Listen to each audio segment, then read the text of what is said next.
Okay, I believe I'm live. Hello, everyone. This is International Master John Bartholomew. It is Tuesday, March 28th, and I have an over-the-board tournament coming up. It starts tomorrow. I'm going to wait just a moment to tell you guys the details until people confirm that I'm live. Because you never know with this sort of thing. I am back to live streaming. This is the third live stream I've done in the past week. So let me know if you guys can hear me loud and clear.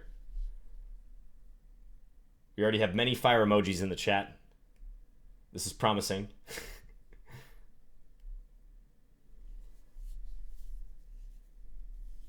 There we go. Okay. How's it going, Davey? Dat1 Ginger, Bearhim, Pranav, Jonathan, James, Freddie, Antar, Pella. I made this to subscribe to Chief Pat. How's it going, Eduardo? Flublit, loyal viewer. He's always in there with the nice comments to my videos. Sometimes not so nice to other streamers, I've noticed. Flublit is he's kind of divisive like that, but we love him anyways. Stream is working? Good. What's up, Sam? Thanks, Robin. So I was just explaining about this OTB tournament that I'm playing. The link to the tournament is below in the description. So it's a GM Norm round robin tournament. It is 9 rounds, 10 players. There are 3 GMs, 5 IMs, and 2 FMs playing in my section. And it's all play all. Okay, and I'm right in the middle of the pack rating-wise. I think the average rating is 2475. My current FIDE rating is 2453. So I'm like right there. And I hope to put in a good performance. The Grandmaster Norm requirement is 6.5 out of 9. So I'll need 6.5 out of 9 or more to fulfill the Grandmaster Norm requirement. And that is not easy at all. That's +4. That basically means you can't lose more than a couple games. I mean, if you lose 3 games, you can't make the norm. So hopefully I can get off to a good start. I do play one of the Chess Bras, International Master Amon Hamilton, in the very first round with Black. That is tomorrow night. I believe these games will be live streamed. If you click that link below and go to the Charlotte Chess Center website, they should have some info up there about how the games are going to be streamed. So look out for that if you want to follow the games live. It's a tough schedule. So it's Wednesday through Sunday. The only day that is not 2 rounds per day is tomorrow night. So I get in tomorrow afternoon to Charlotte. A few hours later, I'll start playing. And then it's 2 rounds every day through the end of the tournament, through Sunday. So chances are, if you tune in, there will be either a game in progress or a couple games for you to review if you miss the action. So today, I'm just going to warm up a little bit, just going to play some Blitz, hang out with you guys. I probably won't be making videos for the next roughly a week, unless I make some in Charlotte. You never know. Might make a vlog or something if I get motivated, but with that type of schedule, I'm not going to have much time in between games. I'm just going to be preparing, trying to sleep, trying to eat. Your whole body rhythm gets totally out of whack when you play a tournament like this. It's really bad for you, actually. You just get thrown off for the week that you play the event. But I'll do my best. I'm young. I'm strong. I have the supportive Team Scandy behind me, right? Okay, so let's get in here. Let's play a game. I'm just going to play 3-minute. Thank you, Tom. I'm glad you enjoy those streams. Thank you, Bryce. I appreciate the support. And hello, Peter Wells. Good to see you there, too. Yeah, I agree, Dalen. Charlotte is an awesome city. I love it. I've been there probably 5 or 6 times now. So the guy who runs the Charlotte Chess Center is this guy, Peter Giannatos. He just became a FIDE master, friend of mine, and he's done a fantastic job there. They have a beautiful chess center in Charlotte. Honestly, outside of the St. Louis Chess Club, and I think I've mentioned this before, but I think it's one of the nicest chess centers, chess clubs in the country. I really do. Okay, I got to focus against Grandmaster Lestri in this game. This is a setup that is tough to crack. I probably should have put the bishop on c4 rather, but okay, we'll play it like this. Bishop's a little more passively placed here. I'm going to play h3. I'm going to try to use c4 for my knight. That's what I am going to do, I think. Knight d2 to... Oh, he takes, though. Okay. He's probably going to put his knight on c5. Yeah. I don't like the fact that I played both f3 and h3, but we'll try to make do. We'll see what happens. Probably this is prudent. I don't know, actually. Let's just go here. This is 3 minute. We got to go quick. He's probably going to play knight g3, or at least he's seriously considering it. Attacking the rook and also the bishop. Lestri is a tough opponent. He is someone I've struggled against in the past.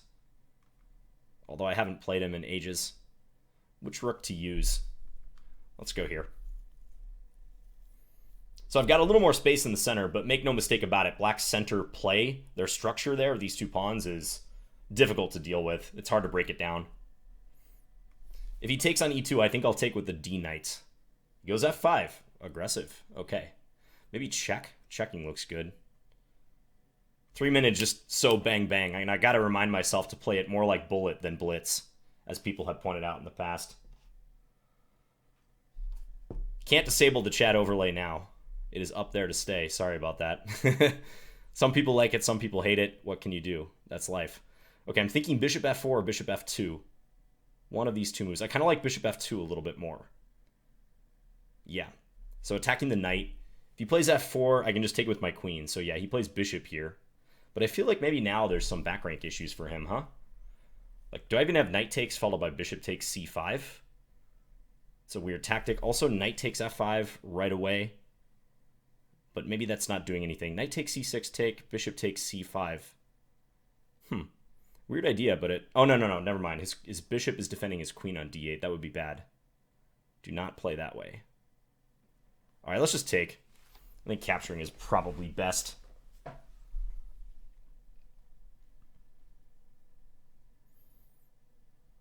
I expect him to take with the knight. He might throw in rook takes e1 check first. He does.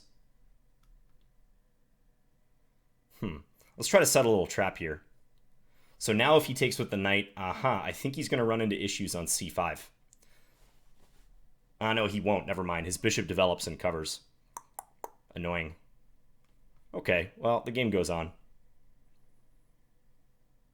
Let's go rook d2. Just try to overprotect this. I thought I had queen takes c5, but by virtue of his bishop coming out, his rook is protecting his queen. So that misfired. Let's see. Queen d4. Let's play rook e2. And now we'll go queen d4, centralize. My king's a little open. I don't like the fact that I played both f3 and h3. It's not the end of the world, but it's a bit annoying. Okay, we'll drop this back.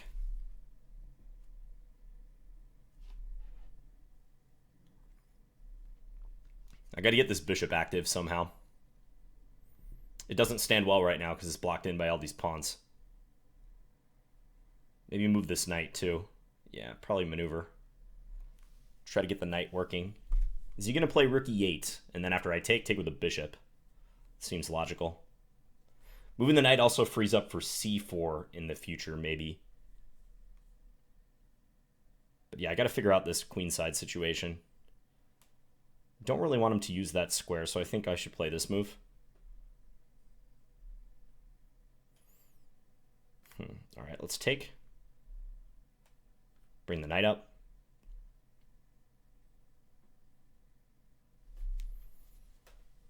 Still looking for c4. It's nice that his knight can't come back to c5, at least not right now. He can play c5 if I play that move, so probably I should move my king. Maybe not. I'm going to do this.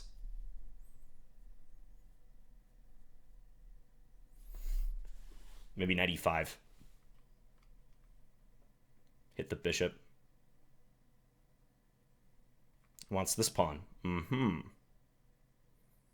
right, well, we got to go for something. So c4 it is. 20 seconds to his 40. Okay, take. Now knight f7 is possible.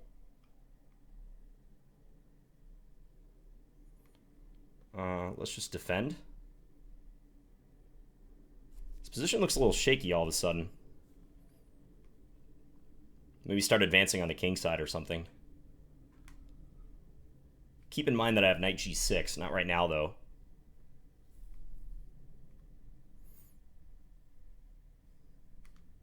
Let's go here.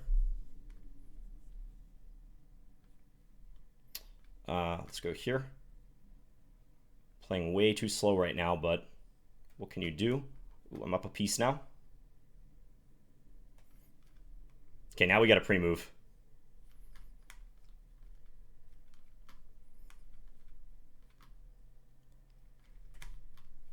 Oh boy. All right, check. Okay, flag. All's well that ends well. That was an ugly series of events in that pre-move fest, but I knew he was going to do something tricky, and I just didn't have the time to figure it out. So, ooh, all right. So I turned it around right at the end. That was a very typical game for me on these streams. You know, probably not better out of the opening. I actually thought I had something right around here. It just seemed that black was suffering some alignment issues with my rook on d1 lined up with their queen. I was trying to figure out some way to make this work, but maybe it just doesn't. I thought I was being all clever with queen takes e1. Unless I missed something here. Like maybe I can play bishop takes h4 first. I'm noticing now that bishop takes h4, queen takes h4 just runs into queen e8 checkmate.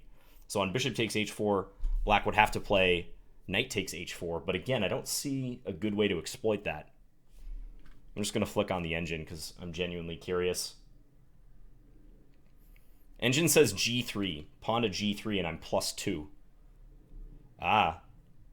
Yeah, you know the reason why that works? If I play g3 here and the bishop backs off, I think this is worth showing, so let me go back to the beginning.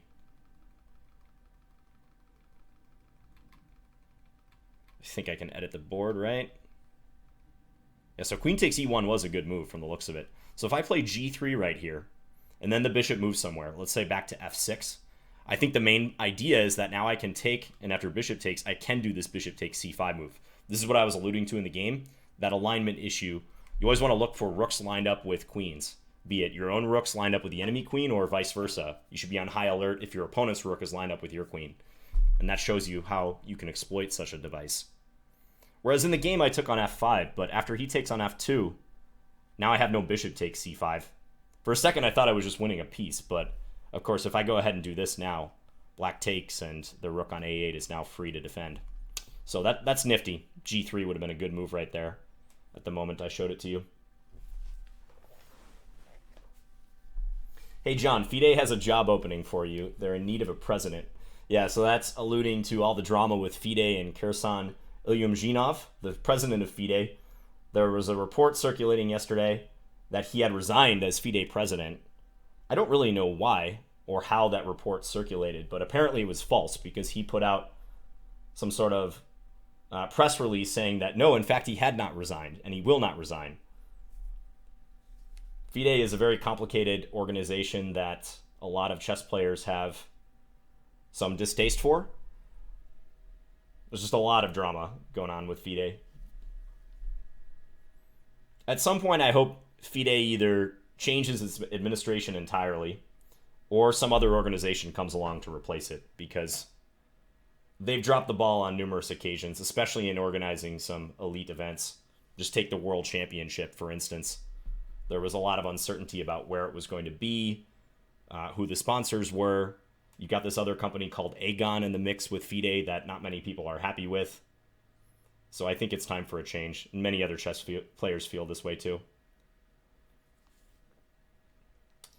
Pedone asks, in this next OTB event, a GM norm hunting kind of tournament, or a just needed OTB practice and possibly some prize thing?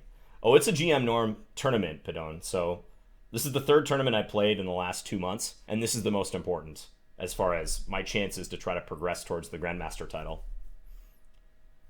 So I'd love to hit 6.5 out of 9. It's going to be difficult. I don't even think about trying to get that score seriously until I'm underway in the tournament. It sounds cliche, but you really got to take it game by game. And the games are going to come at you fast in this one.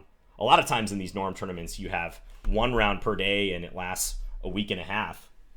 But this is just going to be real quick. So I'm not even going to think about the GM norm until halfway through if I'm doing well or something. Otherwise, I'm just looking to play good chess in general. Let's get back in here. Yeah, that too, Stefan. Yeah, the fact that the Women's World Championship was organized in Iran was a sore spot for many people. You had a lot of competitors. Well, not a lot, but some notable competitors who withdrew So they were not happy about that venue. Abatron. Okay, let's just stick with d5. We're going to play the Slav. And it's going to be an exchange variation. Always interesting. This move, f3. Yeah, I have been meaning to study this line. I'm just going to play it safe, I think, and play e6. I don't think this is the best move, but in the interest of just doing something to hopefully get a playable position, I kind of like this approach. Okay, let's go here. And then I'm going to play b5 and follow with knight b6. You can see it's sort of morphed into a French defense style position. Maybe b4 is worth playing. Try to gain some space on the queen side. Attack that knight. If he takes, I get my knight in. I'm hitting the bishop. Just like in a French defense, I might have some trouble with this light square bishop getting it involved in the game. I think I should play g6 just to stop him from playing f5. That looks sensible. Probably put the bishop on e7 next. This line is called the Boer variation, named after the master from Ohio, Karl Boer. At least I think his name is attached to this f3 line. Hello, Vitaly. No, I won't be streaming the tournament. No way. This is an over-the-board tournament I'm playing in. So, no streaming allowed. The games will be live streamed. Okay, so now he's going for the kill on the queen side. I think I should take. Or on the king side, rather. Now, should I play knight c4 or something else? Kind of like knight c4 first. I'm going to let him play f5, but my thinking is then I can play knight b2, get his light square bishop, and proceed from there. But maybe I don't have time for that. Knight b2 here, take. He might just play f6. That's a little alarming. Knight b2, queen c2, take, and then just f6, and my knight is sort of trapped. Actually, that might be okay. I think I have to do it anyways. Otherwise, this position doesn't look good.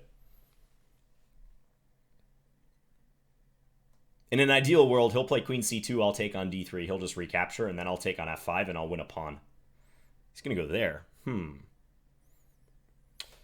Okay, well, I gotta take, and he takes. Okay, well, I get my ideal world scenario I was looking for. Because now my bishop on c8, it has no opponent, so maybe I can just look to capture on f5. Bishop h6. If take, he takes on f8. Probably get some decent play there, but it looks simpler just to do this. Let's pre-move this capture. If rook c1, I'll take on g4, I think.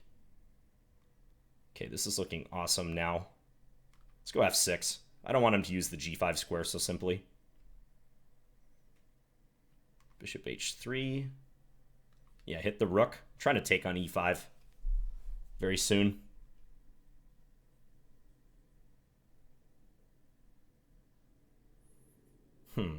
Okay, let's take. Takes with the knight.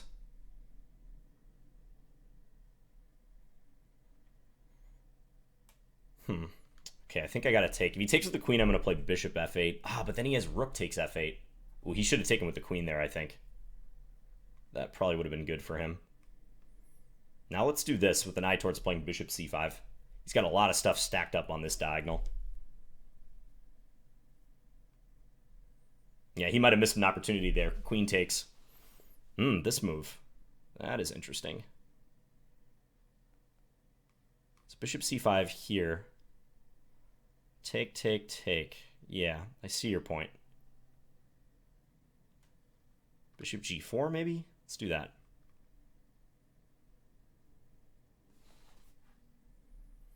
So if knight f6 takes, rook takes. It's going to go there instead, okay. Now I probably should play this move. Whatever I do, I gotta hurry.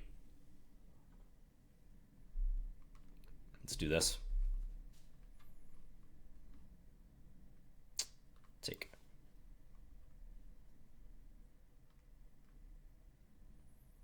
"26 seconds left.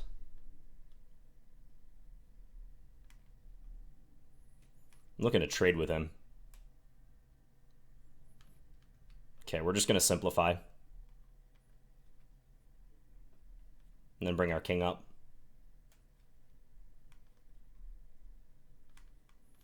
Check.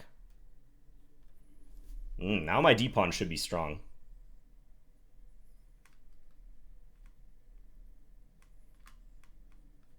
Push the h-pawn too. If we can get his a-pawn, that would be awesome. Yeah, okay. This is just a draw now. All right, so a bit of a time scramble at the end. Feel like I should have something in that rook endgame, but not much time to execute it. Draw is probably a good result, honestly, from that position. Missed that he had rook c3 check here. It's annoying. If I had played king b5, I think I retain winning chances there. But yeah, with 6 seconds left, it's difficult. So I feel like the critical moment in this game was right here, when I took on d3. I don't think he should take back on d3 quite yet. I think he should play f6 first. And then I was going to play, after f6, I was going to play, what was I going to do? Bishop c5, I think? Again, let's add the engine and just see. Yeah, this is just off stream. It's blocked by the chat right now, but the computer does like f6. It says it's better for white. And I bet if we proceed down the game path, yeah, so when he takes there, I can take here, and now black is better. So that was a key moment. Maybe I misassessed this whole f5 idea. Probably knight b2 isn't as good as I thought it was. Because the problem is my knight is trapped here on d3. That's why he can afford to play a move like f6. And I was going to hope that bishop c5 makes it interesting, but probably not. How hard is it to get a norm? Is it likely that I will get one? No, I've only made one in my entire life, Raymond. So of all the chess tournaments I've played that are 9 rounds or longer, I've only done it once. So it's quite difficult. You need a performance rating of 2600 or higher for the duration of the event. I'd be interested to know what a 2450 IM, their chances of making a norm in a tournament like this are. It's probably 10 to 15% maybe. So it's tough. How well prepared do you feel for the tournament? Do you feel confident? I think I've been playing pretty good OTB chess lately, and I did some general preparation. I have not prepared specifically for the opponents as much as I have in tournaments past. But then again, I've found that in long tournaments like this, it's often best to just try to make sure your own game is tight. And opponents in these events, they often throw curveballs in the opening anyways, so you could prepare for a few hours and just not get anything like what you were expecting based on their previous games. So preparation does matter a lot. I would say as far as my own game goes, I feel pretty confident, yeah. Okay, let's get back in there. Dutch Mountain. I am Dutch Mountain, 2220. Let's play g6 this game. See what he has in mind against this. All right, I'll play knight c6, attack the center. And we'll go e5. Attack away in the middle. Entrench that knight in on d4. I think c5 is pretty good here. And if he takes en passant, I'll take this way, just to reinforce this knight further. I like this position already for black. As the onus is on white to try to do something about this piece. He might end up having just to take it. Okay, knight e7 looks pretty normal here. Let's go bishop here just to see what he does about this hanging pawn on c4.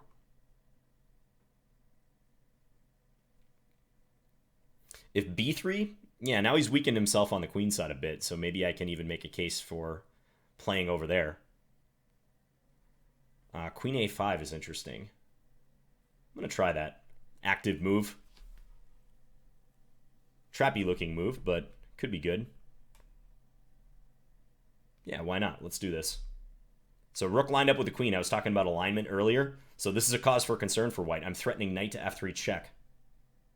Among other things. Knight takes e2 is also a threat. Okay, I really feel like I should attack in this position. You guys have been begging me to attack. I feel it's time. Let's go f5. If he plays b4, I actually have queen takes b4, which is a great shot. And then if he takes, I go knight c2 checkmate. Okay, so he's trying to be annoying with his bishop, but I think we can just do this. Maybe h6 to come.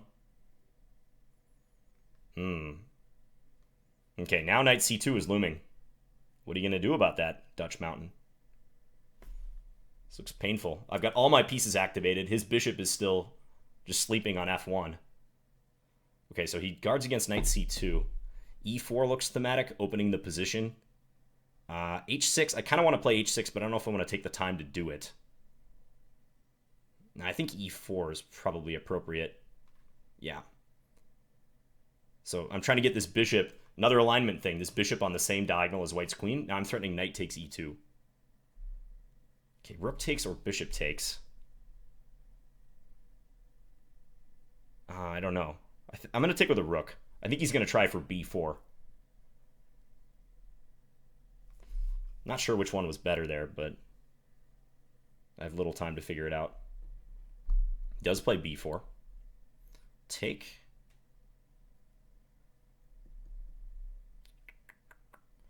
Let's go back with the queen. Yeah, now he just wants to develop. Don't want to let him escape. Rook d3 doesn't do the trick. Let's play h6, bishop e3. Okay, I'm going to take. Takes with the bishop.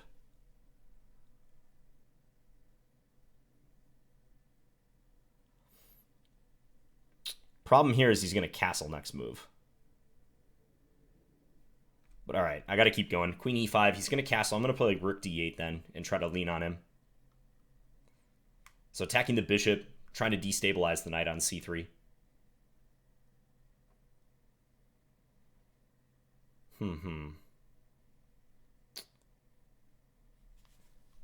Okay, let's go here. Maybe making way for knight f5 if he plays bishop e3. Ooh, that's a piece right there. Yeah, he just dropped a valuable piece. Let's do this.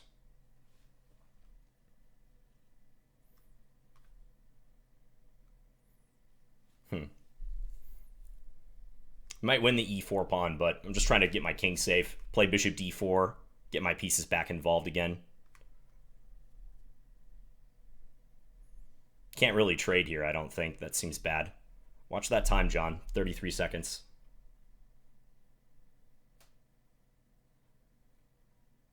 Let's go bishop f5. Maybe I should have swapped immediately. Okay, we got our wish, though. So now bishop takes c3 could be coming. Rook d2 could be coming. Let's bring this in, threatening bishop takes c3.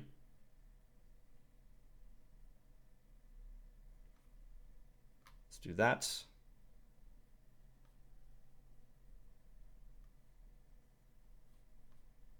Bring this guy over.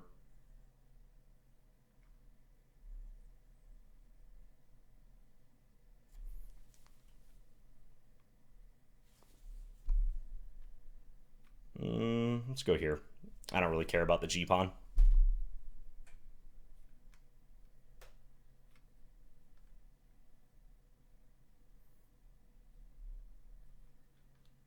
Okay, now we got the double attack on the rook and the knight.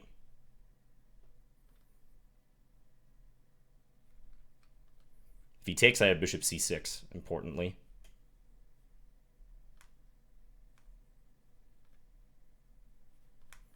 Let's get some pieces up here. I just dropped that, which was unfortunate. I had bishop d2 right there.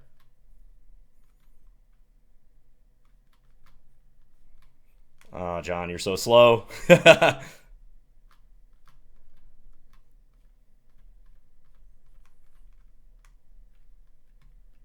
All right, checkmate, got it. With 2.1 to spare. So we take down the Dutch Mountain. I had a great position out of the opening in this one. It felt like it should have been nearly winning right around here. Where is the knockout blow, though? And I say that because my king is safe. I'm castled. My pieces are much more effectively deployed than my opponent's. Right here, after rook h e8, I have every single piece in the game. Granted, my rook on e8 is having to defend this knight, so those pieces could be better, but they must be much better than white's bishop on f1 and the rook on h1. Couldn't figure out how to break through, though. So takes, I took with the bishop, which seemed natural. Computer likes g takes f5 a bit better. It says plus 1.5. Bishop takes is hard to resist, though, because it threatens knight c2 check. Rook d2. And here I should play knight e6, a backward move. That's just not a move you're really going to look at.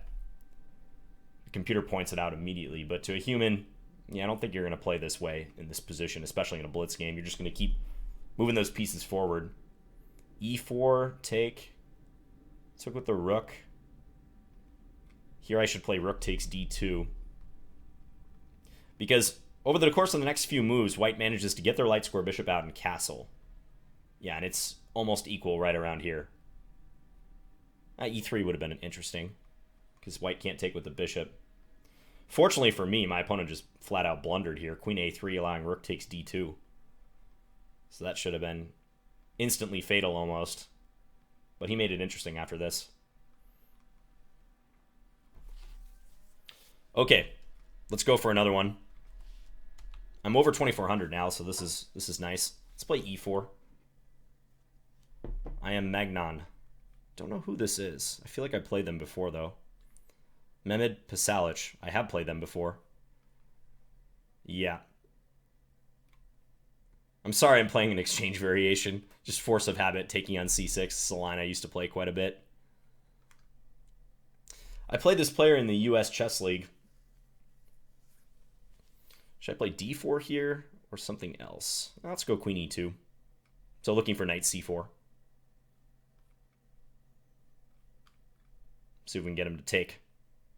Then maybe they have some trouble with the f7 pawn. I feel like maybe I can just slowly try to take over the center. d4 coming up next. Yeah, we'll play it like this. So white's hoping that the better pawn structure yields an advantage leading into the endgame. Black has kept queens on the board in this line, but the structure should give me a tiny pull. Yeah, he just castles short. Makes sense. Let's play the bishop out. I'm not going to take on e5 quite yet. I'll just bide my time. Let's go here.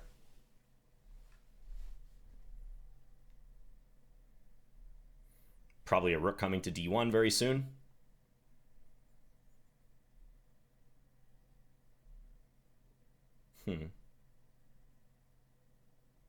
Let's do this rook. Wasn't sure which rook to play, but it's a minor concern. He might be planning to take on d4 now. Okay, let's play this then.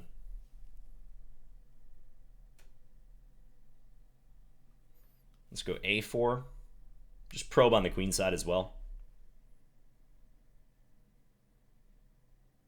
I'm going to play g3, try to restrict this knight.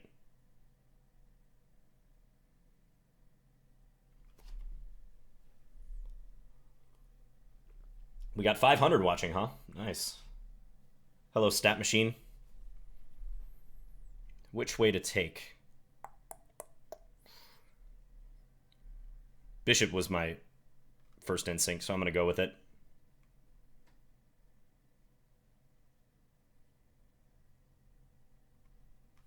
Let's take. Defend the knight. So now his queen side is looking a little fragile.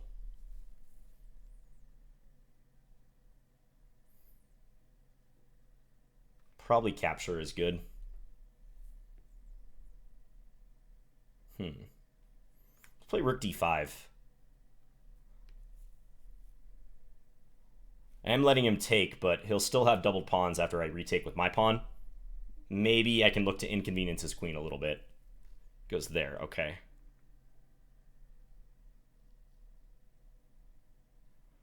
c4 maybe? So changing the structure. If he takes, I take with the queen. I want to nail this pawn to c5 and see if I can gradually exploit it. I might play b4. He might advance past, but I feel like that pawn on c5 will still be a liability. He does. Okay, let's do this. Now let's try to push him around a bit. Let's go here first, though.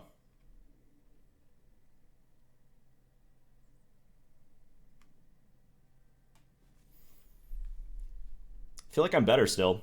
I mean, he's tied down to the defensive c5. He might play queen e6 or something, try to pivot. Okay, now we're going to go here. Looking for h5. Just want to kick this knight away. That might give me opportunities involving the e5 square. Yeah, let's keep pushing. If knight e7, I'm going to go rook e5 and pin him up.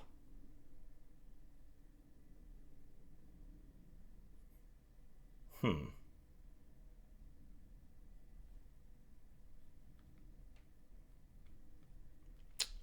thinking after a queen trade that he's still tied down here. I want to go rook d7 soon as well. Yeah, now he's got to be careful, because I'm threatening to take and then take on e7. Yeah, he just resigned. Okay, so we won with the exchange Ruy Lopez in 30 moves, mind you. I don't say that to embarrass my opponent, but those of you who say, oh, John, stop playing exchange variations, it's so boring. Take a look at that. 30-move victory.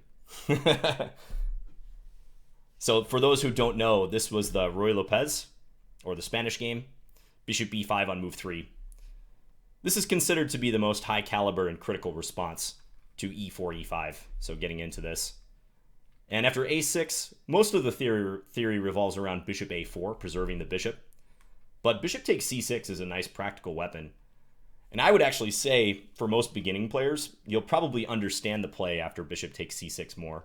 Bishop a4 is a sophisticated move. It honestly is kind of a difficult move to explain to a beginner, because why would you develop the bishop out to b5 where it pressures c6, and when your opponent plays a pawn move, literally trying to force you to take on c6, you don't even do it. You just drop the bishop back. It's a little confusing.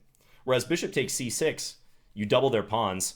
You don't want to take on e5 yet, because if you do that, then black has this well-known way to recover the pawn, queen d4. And that's why black takes with a d pawn, incidentally, to make way for the queen to come in. And then with both of these under attack, white's going to have to lose the pawn back. But once you castle, you are threatening to play knight takes e5. You know, if black were to play an indifferent move here, then if this happens again, the knight will come back to f3, and after queen takes, because we've already castled, rook e1 is possible, and white gets the skewer and wins the queen. So black must somehow compensate for their pawn structure here, and you could argue that the bishop pair provides compensation. That's primarily what black is going to contend, but I don't know. I've always felt that these positions are easier to play as white. Even when I played e4, e5 for black, I always felt that way. Thanks, Tom Sawyer. Thank you, Andrew. I try to make you guys proud. And thanks for the well wishes in the tournament. Hey, Carter. All right, I'm going to play another game. Play one or two more. First live stream, says Raywin. Welcome, welcome. Glad you could make it. Hey, John, any tips on expanding your opening repertoire? I would say you should try to practice it in some Blitz or standard games first, whatever opening you're interested in. I think people make the mistake of trying to dive into the theory of an opening too soon, before they're even sure that they actually want to play it. So you should try to play a variation and get some experience in it before you spend a ton of time studying the theory of it. Once you played it a bit, you have a feel for it, and you still want to study it, it still interests you, then you should look up the theory. So you can use sites like, I gotta plug my own site, Chessable. You can also even stuff like Wikipedia, honestly. Probably many of you are going to crucify me for citing Wikipedia, but I've noticed that Wikipedia is a pretty decent general purpose opening resource. If you just Google the name of an opening, probably the wiki article will pop up. And I mean, you should corroborate that with other sources too, but it could be a good place to start just to get the moves down. Chess.com has an opening explorer. Lichess has a very fine database that you can use on there.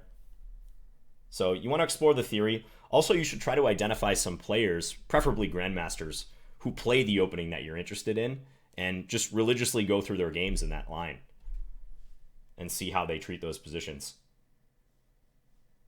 That's just as valuable as studying the theory, honestly. Maybe even more so for many people.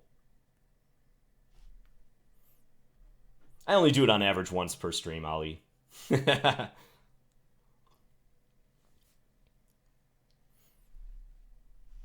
Okay, Dutch Mountain again. Let's stick with e4. I seem to be having some luck with this opening. Let's play the King's Indian attack. I don't have a great weapon against the French, but I do like the KIA, so I'm going to play it.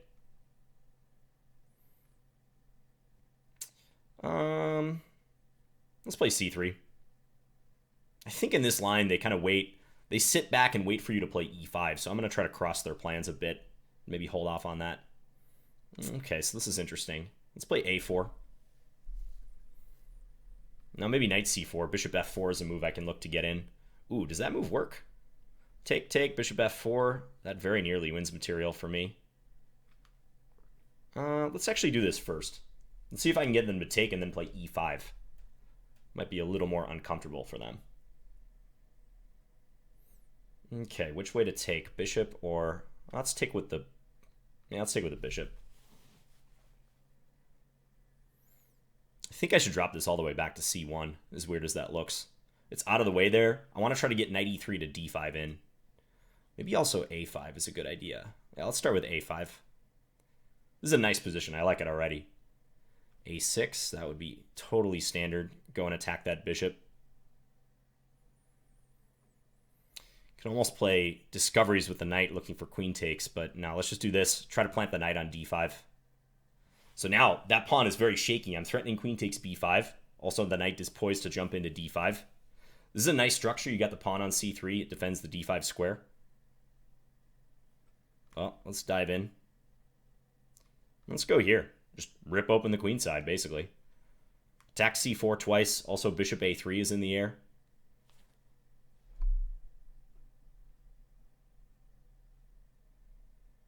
Did someone ask what this number is right here? That's material count. Yeah, that counts the number of material, or the total number of material remaining on board. Ooh, he disconnected and forfeits. Okay, he was not happy about his position because he didn't even take the time to resign. He just logged out. All right, so this one worked out well because I think his response to my whole bishop f4 operation was not so good. And actually, I'm not sure knight d7 is even that good. I'm poised to play knight c4 followed by bishop f4, and black is looking awfully cramped. I purposely kept my pawn off of e5 because I've noticed in this line, let me go back.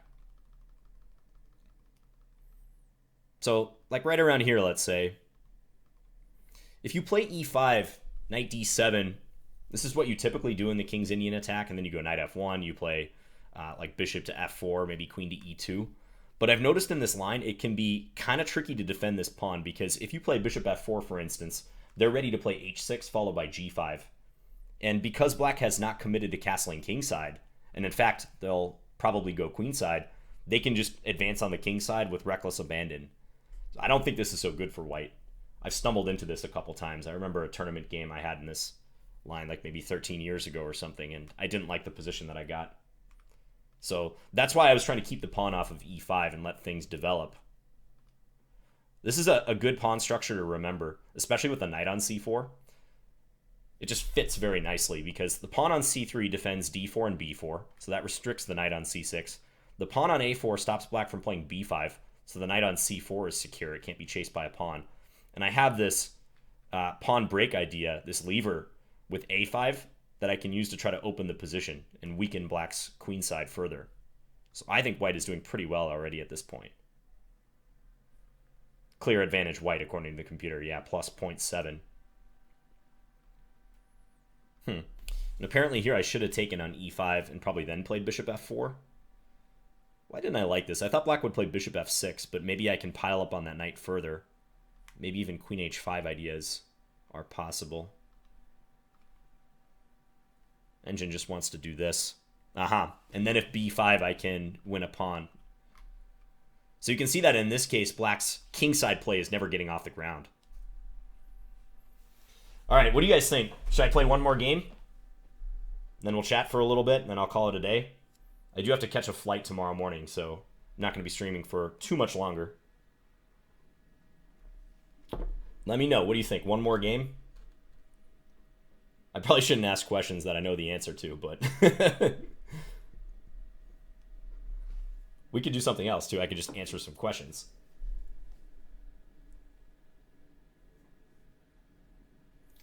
Hi, John. I love your channel, but I was wondering if you could do a segment in which you review games. Yeah, so that's a good question. I do have some plans in the works to review subscriber games. I'm going to set this in motion when I'm done playing tournaments. I don't know when it'll happen, but I hope it happens sooner rather than later.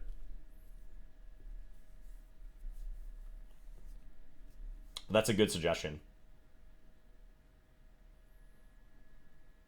All right, yeah. I think we got to go for one more.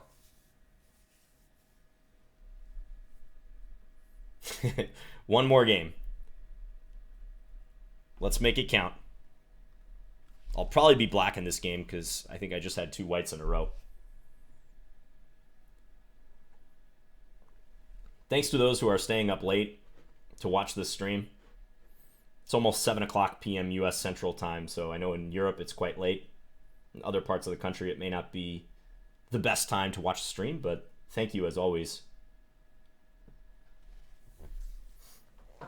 Hey, Lucas. One less game. But that last game was pretty nice. We can't do one less game. Can you do a weekend tournament when you're back? You mean an over-the-board tournament? The next weekend 5-round tournament that I'm going to play is in August. It's the Twin Ports Open. It's in Superior, Wisconsin, which is right across from Duluth, Minnesota, where it's been held in the past, like right on the banks of Lake Superior. It's really pretty up there. And I played in that tournament, I think, for 5 years straight. I know the organizers, Dane Matson, Dane Zagar, OK Iwu, and they're awesome, so I always look forward to playing that tournament. Grandmaster Yermolinsky is going to be there. We're going to play a consultation game against each other, so I'm looking forward to that. Just one guitar. That day in the rain. Okay, let's play e6 and knight bd7. This is a line I kind of like for white from time to time as well. I think b5 is supposed to be the move here, but I don't remember why. b5 queen takes. I don't know for sure, so I'm not going to risk it. I'm just going to defend. And then I think I'm going to do this. Yeah, usually the plan is knight c3 followed by knight d2 for white, as I recall. Let's play h6, just so my bishop has a chance to retreat. I guess I'll put the knight here. So he's going to expand in the center. He's going to play e4 and try to claim some center space.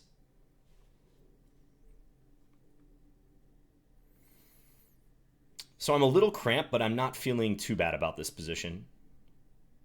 Just need to find some ways to counterattack. You know what I'm going to do, actually? I'm going to try to goad him into playing f4.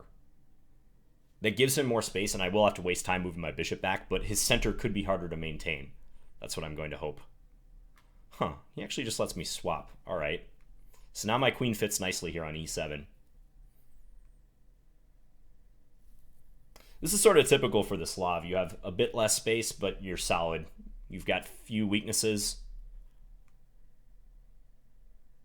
Long term, I don't want my bishop just staring at this e4 pawn, so it would be nice if I could encourage white to move this pawn forward. I also might want to stab with e5 or c5 sometime in the future.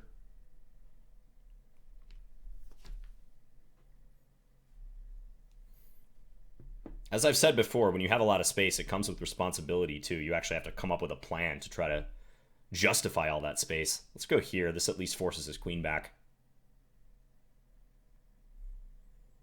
Plays queen f2. I wonder if he's looking for some sort of d5 break.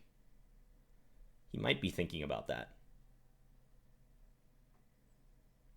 Let's just go here. I don't see anything too worrying. Knight a3, maybe?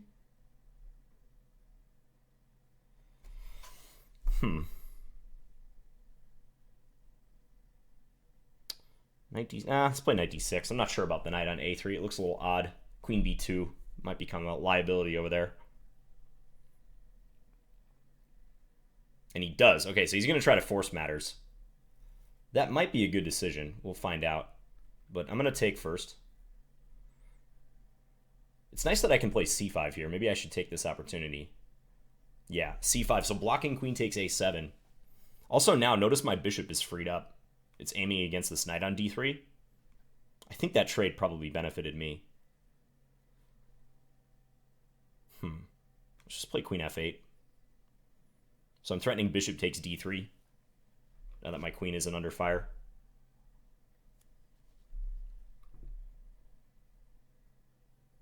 He might play his knight to e4. Does that knight. Okay. Contest the file. I'd like to get in knight e5 soon if I could.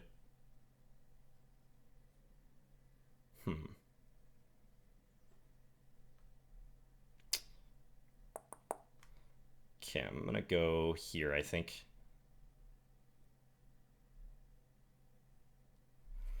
I didn't see bishop h3. That's probably a good move on his part. He takes, okay.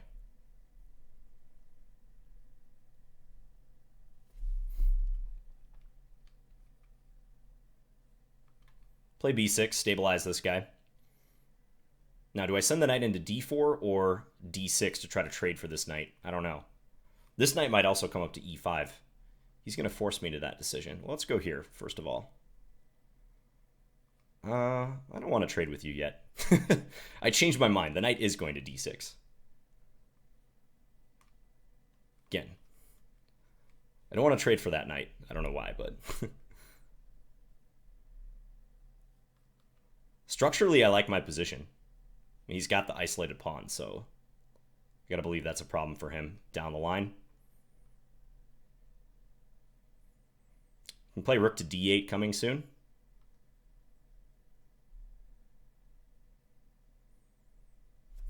Let's go here. Try to plant that knight on d4 now. Time running out for both players. Running short. Now f5 could be a thing. He's going to sack the exchange. Interesting. It's queen d5 check. Let's go here. I think I have a little tactic. I can do this at the end. Win that d-pawn. That's critical. Let's protect.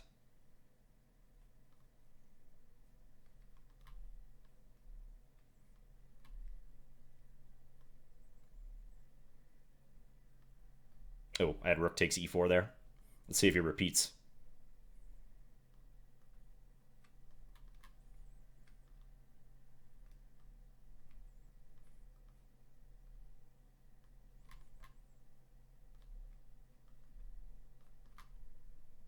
Might get him on time. Ooh, just got him on time.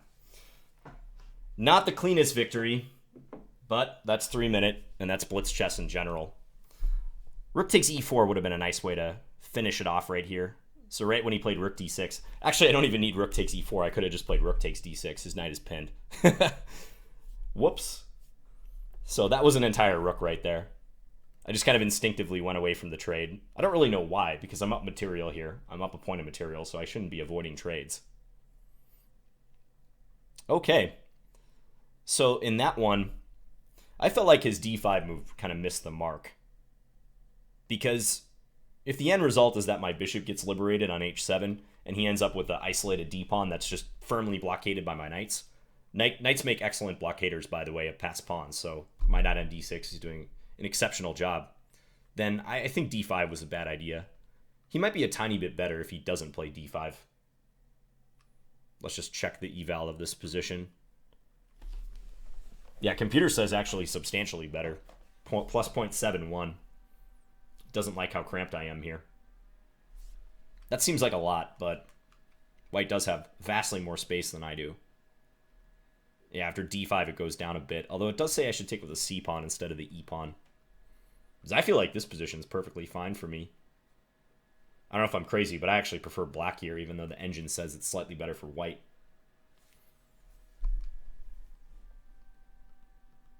Maybe I got a little extravagant with this whole knight d4, knight b5, knight d6 thing when I could have played knight d6 immediately if I wanted, but I was just trying to keep the tension as time pressure was looming.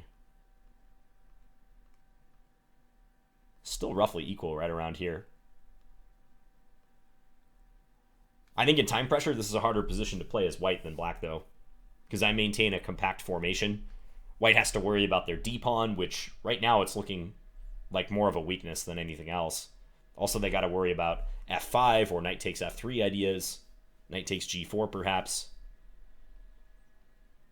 Yeah, this was by no means perfectly played for either side, but f5 is an important move because I want to shake the knight on e4, and f5 exploits the fact that g takes is impossible because the pawn is pinned. So if white doesn't have queen d5, they're actually just losing here, but yeah, fortunately after this, I think king h8 is precise. I thought about queen f7, but on queen f7, queen takes f5, queen takes f5, pawn takes f5, rook takes d6. There's this move knight f6 check. So that's why I brought my king to the corner. So in this line, white can't play knight f6 check. If I had done that other line, my king would be on g8, and check would win the rook on e8. After I take the knight, rook takes e8.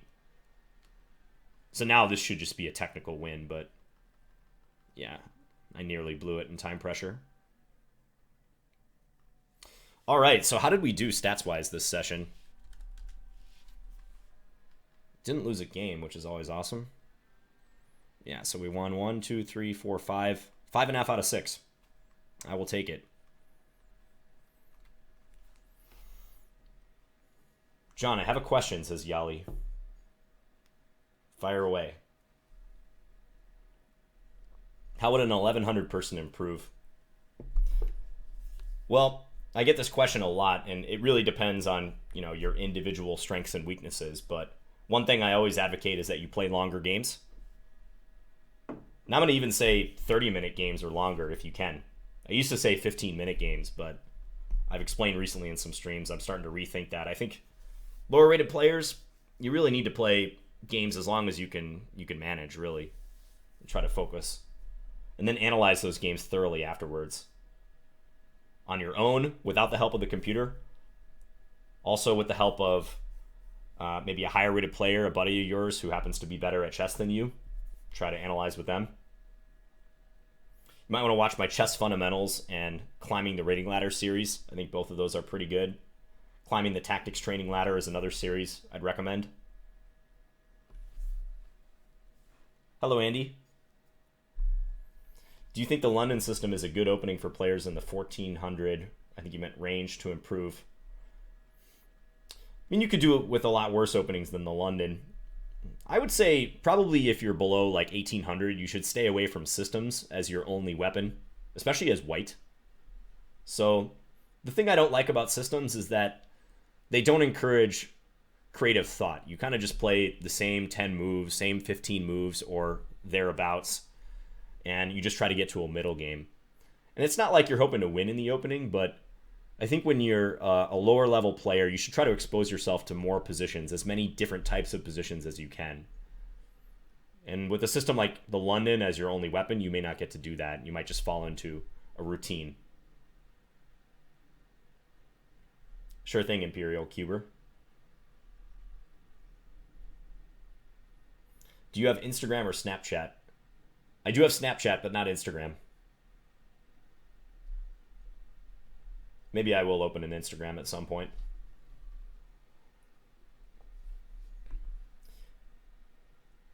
What's your opinion on the King's Indian defense Petrosian variation? I've been experimenting with it recently. So the Petrosian variation, is that in the classical playing bishop g5, d5? d5 with the idea of bishop g5? The fact that I have to pause and think about which line that is probably tells you I'm not an expert in it. I think it's the following line. So it's a line for white against the King's Indian. So I believe it's this line, right? d5, knight e7, bishop g5, is that it? But yeah, I'm not an expert. I'm sure it's fine, though. Someone let me know if I butchered the move order. My birthday is September 5th. Do you drive a car? Yes, I do. I have a 2013 Hyundai Elantra.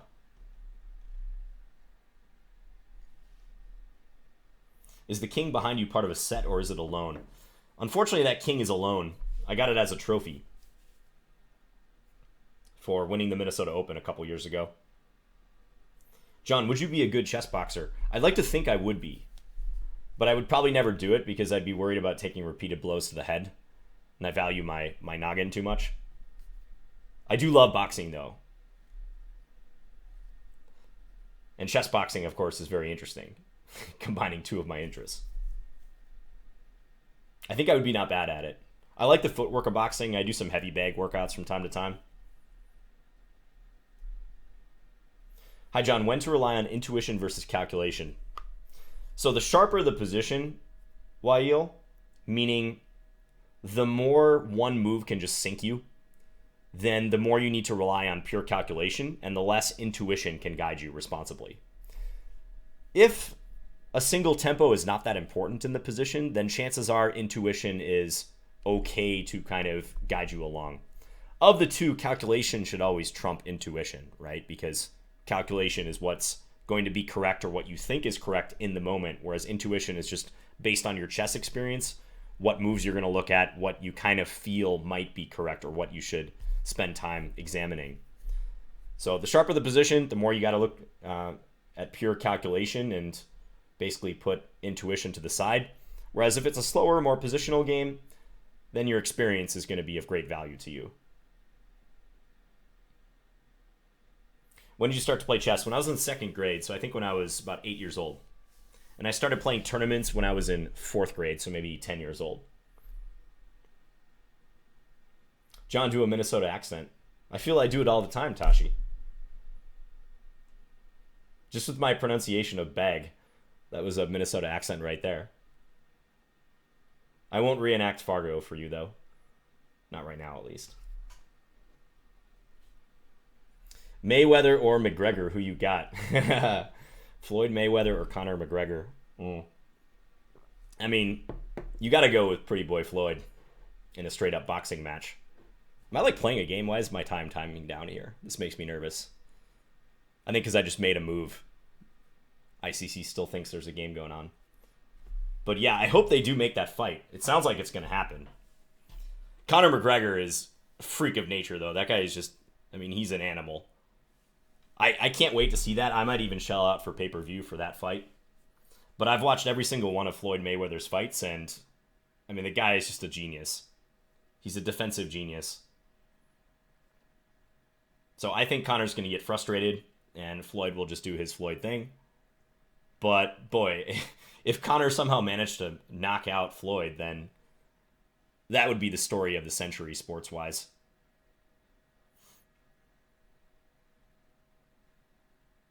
I mean, it's kind of ridiculous comparing an elite boxer, one of the best of all time in Floyd Mayweather, undefeated, to an admittedly huge MMA celebrity and probably the most notable fighter of all time in MMA. But it's a boxing match.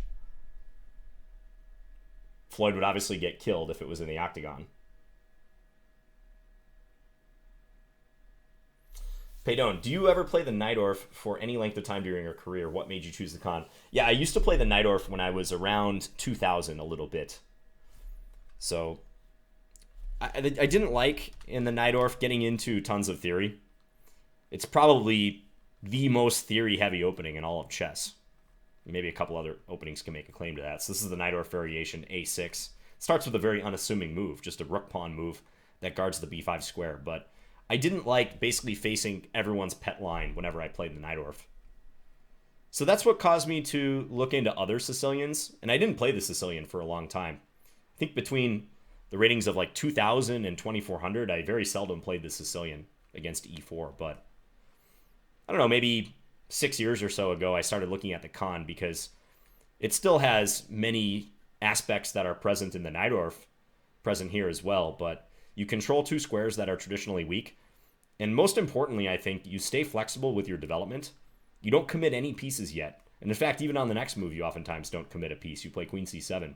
So this keeps white guessing much more than they do against the Najdorf, where black's development is more or less set. I mean, you can more easily predict how black is going to develop in the Najdorf. Whereas with the Khan, I was finding a lot of my opponents just really didn't know what to do as white. Even good opponents They would be almost out of book like right after the opening. Whereas in the Night Orf, you got to memorize 30 moves lines, and you might not get a chance to play real chess until well into the middle game. The norm is 6.5 out of 9. It's a 9-round tournament, so I need at least 6.5. Does playing chess influence your everyday thinking? Not so much. I don't think so. It's maybe shaped some of my thought processes without me knowing it, but no, I don't really try to apply chess scenarios to day-to-day life. When did you start playing the Scandi? Good question. I think when I was about 1400 or so, I started experimenting with it. It took me a while to realize what a great opening it is.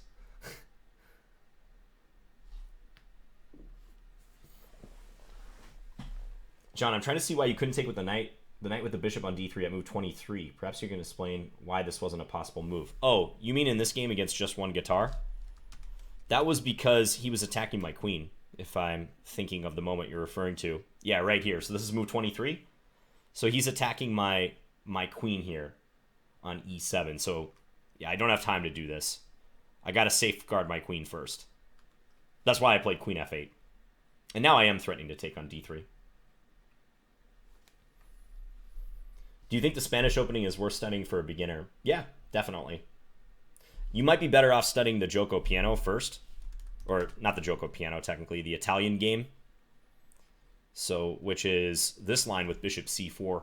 Just because I think for a beginner it makes more sense to dive into these more critical tactical lines. You know, you can get stuff like if they play the two knights defense, you can play knight g5 and go after f7. If bishop c5, you can continue with c3 and d4. These lead to more interesting, exciting, open positions that you're probably better off mastering before you take on the Ruy Lopez, which, despite being favored at the highest level, as I was alluding to earlier in the stream, it takes some fine understanding of why this opening is even good in the first place and what you're going for. But it's not a bad opening to study. I mean, your time could be spent on much worse things. Thank you, Nauis. John, what do you think about the nature versus nurture question in chess? So if I understand you correctly, you're asking, what do I think about, can someone super talented beat someone who works really hard? What the role of talent is in chess? That's a deep question. I mean, we could spend an entire stream just on that question. In my experience in chess, hard work is much more important than talent. Talent, you can definitely tell when people are talented in chess. But the extent to which they're going to utilize that talent is really the only thing that matters. Because talent just determines the point at which you plateau, right? So I would take some kid who's willing to work hard and is actually interested in studying chess on their own and is taking the initiative in their own improvement over some kid who's talented any day. I mean, I don't know how great of an answer that is, because you could say that about a lot of things, but in chess, I definitely think it's true. Even if you don't have a great aptitude for chess, you can still become quite a good player. You can still become 2200. What is your favorite white opening? It's a really good question, actually. I don't know. I'm going to say the bishop g5 knight or for white, strangely enough, just because I've had some memorable games in that line. Don't really play it much anymore. John, what is the normal reaction you get when you tell people that you're a chess professional? Probably about what you would expect. Most people are fascinated by it. They didn't know that was a thing. I've never had a negative reaction. Everyone thinks it's really cool. Some people are very skeptical of it, like they don't think you can make a living in it or whatnot. Someone asked about when I'm going to play Jan Gustafsson. So I actually talked with Jan very briefly on Skype the other day. He was asking if I wanted to do one of those banter-thons on Chess24. Let me put up a game here while we're talking, by the way. I don't want you guys to just stare at a blank board.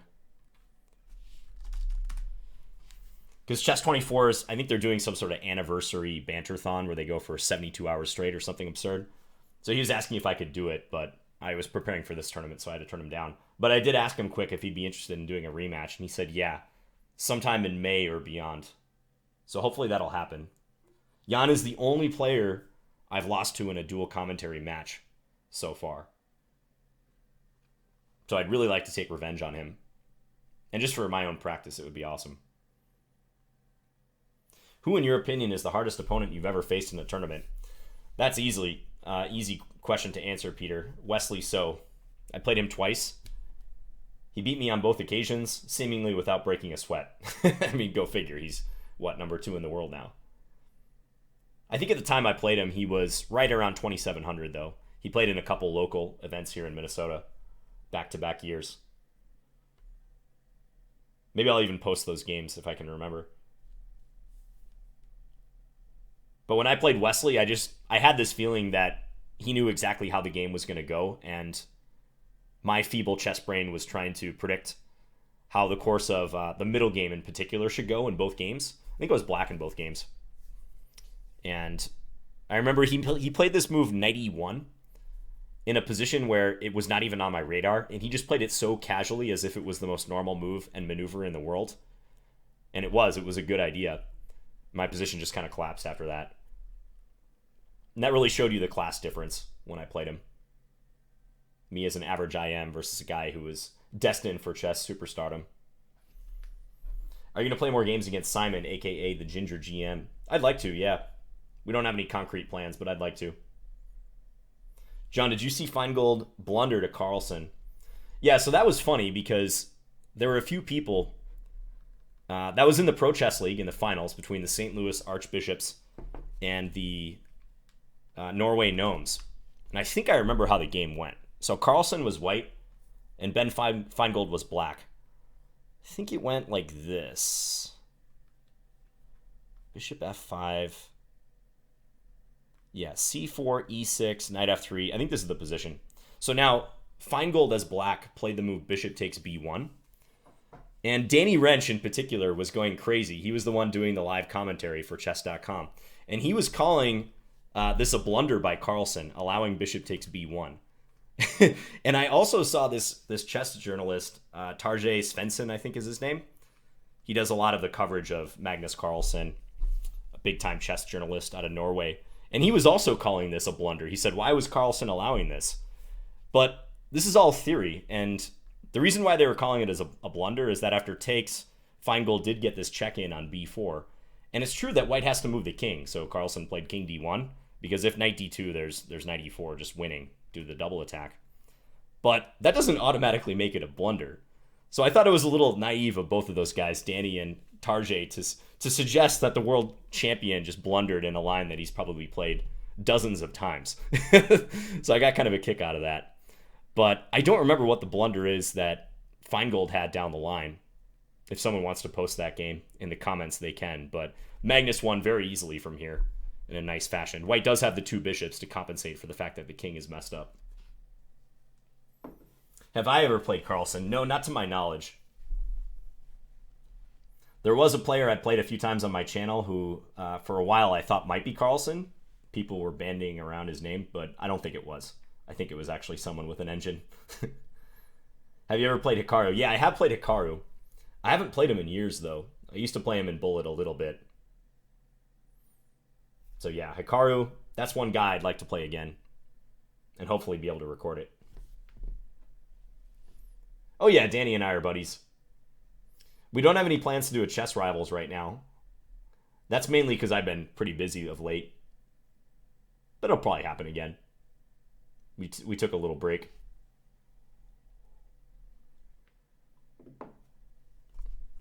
John, what do you think of the England Gambit? So the England Gambit is d4, e5, and takes.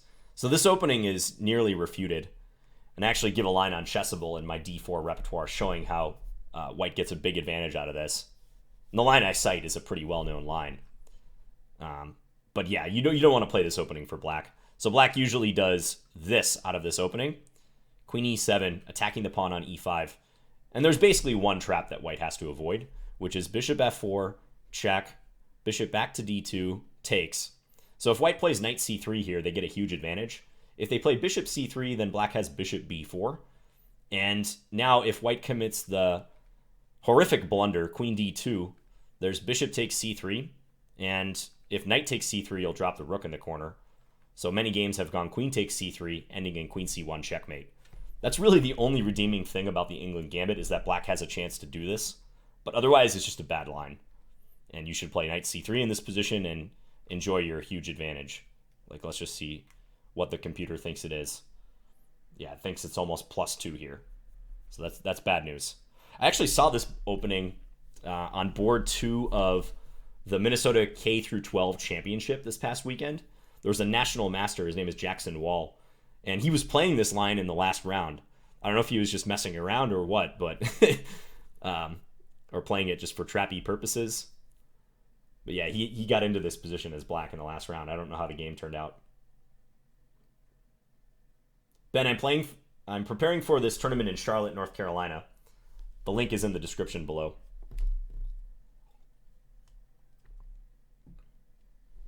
Connor asks, what's my opinion of Southeast Minnesota? Have you ever been to Winona or Rochester? Yes. Yeah, I've been to both places. Rochester's cool. I like that city. They used to have some tournaments there, and I've got a couple friends who live in that area. And my dad's side of the family, a lot of my aunts and uncles live in Austin, Minnesota, which is pretty close to the Iowa border. So yeah, I go down there every once in a while. Any other YouTube channel you would recommend for beginners? Yours is pretty good, but different perspective and all that. Chess Network is pretty good. He's got a lot of videos specifically geared towards beginners. I think he even has a series, something about chess mastery. It's like a comprehensive series where he starts with very basic concepts and works his way up. Those have been pretty good from what I've seen. Is Andrew Tang the strongest student you ever had? Yes, definitely. Andrew Tang is like 2460, 2470 FIDE with 2 GM norms. He's stronger than me now, probably by a little bit.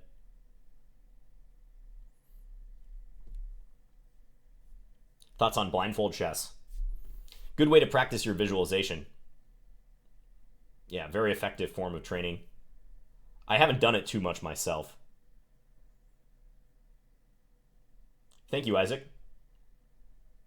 Thank you, Kareem.